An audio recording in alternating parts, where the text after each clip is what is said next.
Fast, focused, and fearless. Here's everything you need to know this rush hour of September 6, Friday. I'm Riza Diaz.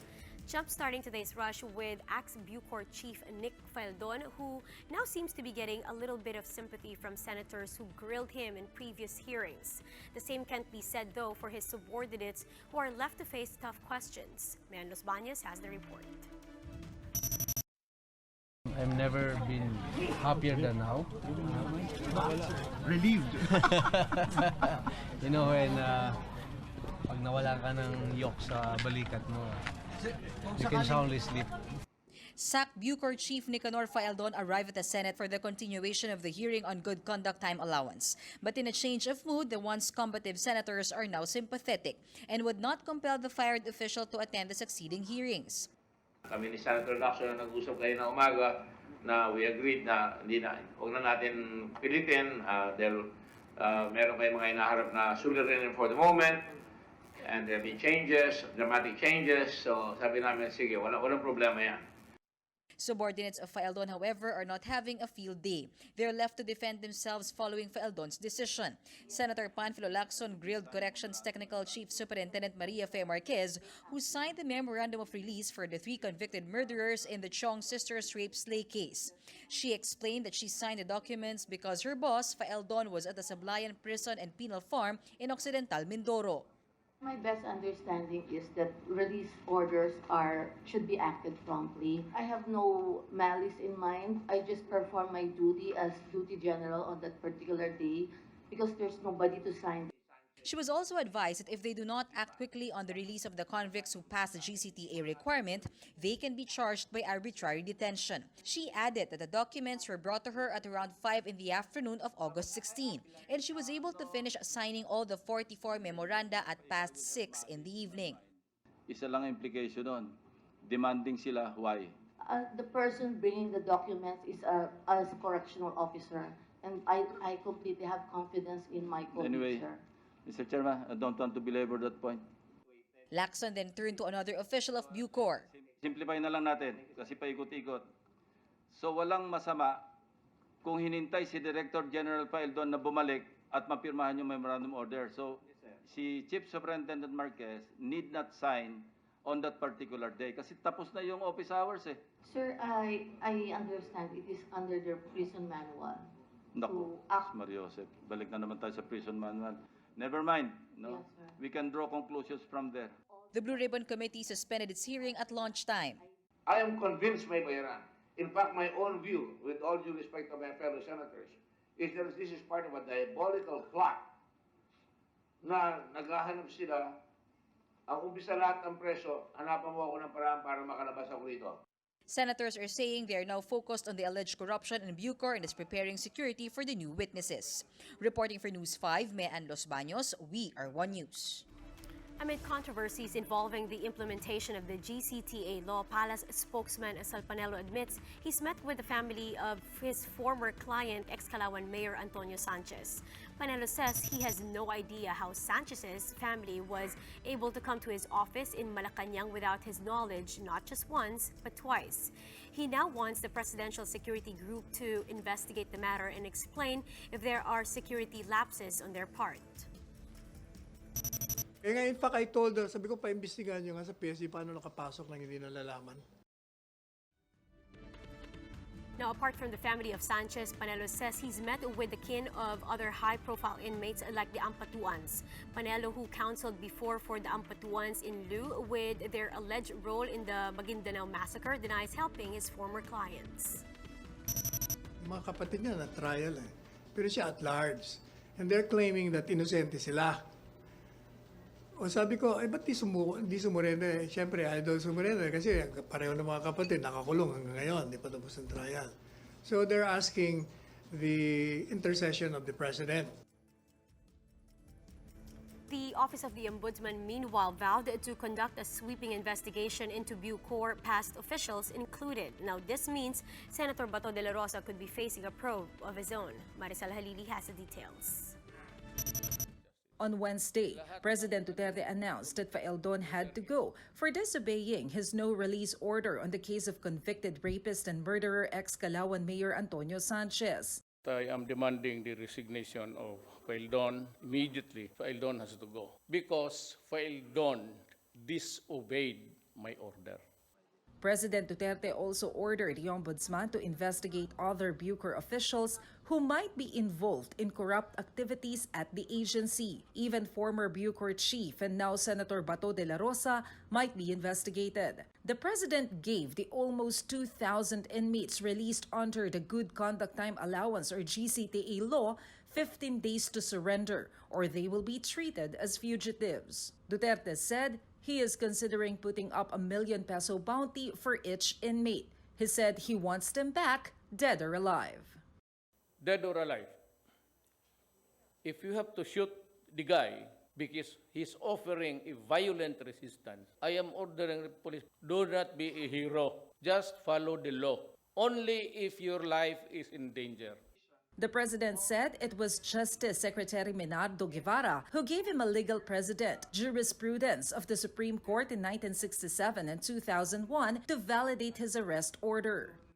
Now, there is a law as related to us in the cabinet meeting by Secretary Guevara that when you are released based on a wrongful interpretation or a faulty construction of the law, you can be arrested anytime because you have to serve your sentence fully, as the order is null and void. President Duterte, meanwhile, defended Sanchez's former legal counsel, presidential spokesperson Salvador Panelo. Sabi ko, Mr. President, thank you for your expression of confidence. And he said, totoo naman yun. At 5 p.m. on Thursday, the ombudsman ordered a thorough and expeditious investigation of BuCor officials involved in the release of the convicts. In a statement, the ombudsman said investigators have already obtained raw data and pertinent documents from the BuCor. For News 5, Maricel Halili, we are One News. Now, here are the biggest stories from the dailies. Some inmates convicted for heinous crimes have surrendered to authorities to have their good conduct time allowance recomputed. Filipino Star ngayon reports that this is out of the nearly 2,000 convicts that were supposedly freed for qualifying under the GCTA law. Now, President Duterte earlier gave the freed or heinous crimes convicts 15 days to surrender to authorities. Medyo malungkot dahil nga binigyan ka na ng pagkakataong lumaya para makapagbagong buhay dahil nagbabagong buhay na nga ako. Nawala na parang bigla, naglaho lahat. Philippine Star reports that the Agriculture Department now intends to buy all locally harvested palay to help out Filipino farmers with their sales. President Duterte made the order to department after farmers complained of low buying prices for palay due to the influx of imported rice. But you cannot demand a price. You arrive at a compromise of how much you're willing to lose a little bit.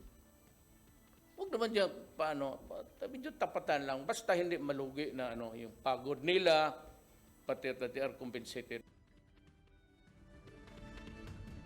And this from the Free Man. President Rodrigo Duterte is expected to visit Naga City, Cebu today to witness the groundbreaking ceremony of the housing project for the Naga landslide survivors.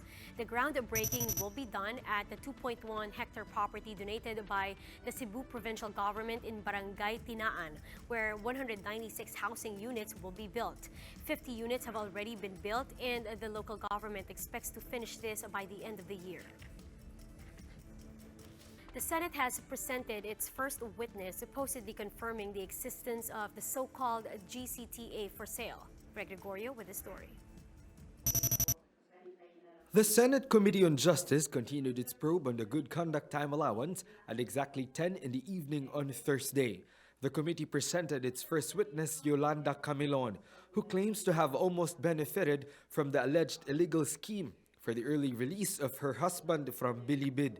Camilon says a correctional senior inspector named Mabel Bansil talked to her last February inside NBP's minimum security compound and allegedly offered to set her husband free if the price is right. The price tag on her husband's freedom, 50,000 pesos. Senator Ping Lacson had to clarify that the said offer was initiated by a BuCor official and categorically called it GCTA for sale. Then, Bansil supposedly brought up Camelon's case to two other BuCor officials, Staff Sergeant Chito Roque and Veronica Buno, a BuCor personnel. On March 1, they agreed to release Camelon's husband from prison, but his freedom was never granted, despite being able to pay the requested amount within February. Camelon gave a down payment of 10,000 pesos, which Bansil received in Roque's house to prove that the transaction was not a scam. Camelon insisted that she personally handed the envelope to Roque. After 8 more days, Camelon was able to pay the full amount. But to her surprise, her husband's scheduled release was moved to June. When she tried to ask for an update, she was brought to the office of another BuCor official, Roberto Traya Jr. And that's where she found out that her husband wouldn't be released until October. The BuCor officials explained that the 90-day credit they applied for Camelon's husband was reduced to 25 days only. But Camelon finally had enough. Binabawi ko na po talaga yung pera. Hindi kayo tumupad sa usapan. Yung perang yan, inutang ko, sabi ko po sa kanila, ibabalik ko na lang sa pinagkautangan ko para hindi lumakad yung interest. Nagtuturoan na po sila ni Sir Chito, tinutulak ako kay Ma'am Mabel. Pagdating kay Ma'am Mabel, tuturo na naman niya ako kay Sir Chito. Camelon tried to follow up one last time. She wanted a refund for all her trouble and decided to wait for her husband's release this October. But Camelon was shocked with Bansil's reply. Ang sabi ni Mama Bel sa akin, wag na kayo mag-alala kay Sir Traya. Kasi meron na siyang death threat. Papatayin na yan. Yun po yung eksaktong nasabi niya sa amin, wag na kayo mag-alala, papatayin na yan. Alam na nila papatayin. Eh bakit? Yun po yung sinabi niya sa amin. Ano sabi ng asawa mo na bakit gano'n? Nagkatawanan na lang po kami. Roque was present during the hearing and admitted that Camelon sought his help but denied receiving any money. However, he claimed that he returned Camelon's payment after a few days. This did not sit well with Blue Ribbon Committee Chairman Richard Gordon. Gordon believes that many others have fallen victim to the GCTA for sale that will come forward after the hearing. He has issued a subpoena for Bansil's phone for further investigation. On Monday, the Senate will resume its probe on the GCTA, where another witness will be presented.